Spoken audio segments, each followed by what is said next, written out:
People don't give it credit for being one of the loudest buildings in the league. I mean, in sports in general. I was there for the playoff series against Toronto when Sean Bates scored the penalty shot goal on Curtis Joseph, and I mean, it was the loudest place, loudest sporting event I'd ever been to. It is old. It definitely needs to be updated. But as far as, you know, a place to play where when you're sitting in the locker room before the game and an Islanders Rangers game, you can hear the fans chanting. You get fired up, and anytime you can go to a game and watch 45 Santas beat up 2 Ranger Santa fans, I mean, that's worth the price of admission. Our trainers actually have the game on in their equipment room, and you know, we started to hear the noise, and you know, a bunch of guys ran into the training room to see what was going on, and then as soon as we heard it, everyone ran into the training room to watch it.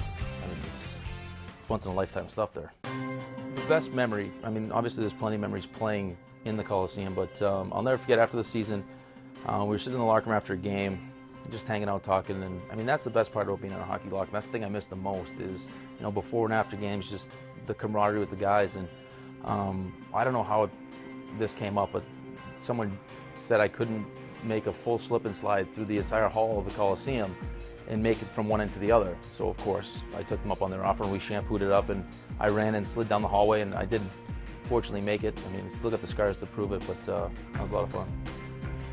I don't think Islanders fans truly realize what's going on here. I mean, you're going to drive by that Coliseum next year and there's going to be nothing going on. And if I was a player, having a practice inside Austin and drive back and forth to Brooklyn wouldn't be something I'd be overly happy about. As far as organizations are concerned, the New York Islanders are, in the history of sports, one of the greatest franchises. I mean, to have 4 Stanley Cups, go to 5 finals in 5 years is unheard of. So I think once we started to get back in touch with that, you saw the guys around the locker room, and you just heard the stories, and guys started to feel like, wow, you know, we're part of something special here. And just now, when the team is finally coming to its own, you see guys like John Tavares, Kyle Okposo, all these guys that have been with the team for a while, starting to play up to their potential and becoming, you know, stars of the league. They're going to be in Brooklyn now. So hopefully they do well in the playoffs and leave the Coliseum in style, but I'll be sad to see them go.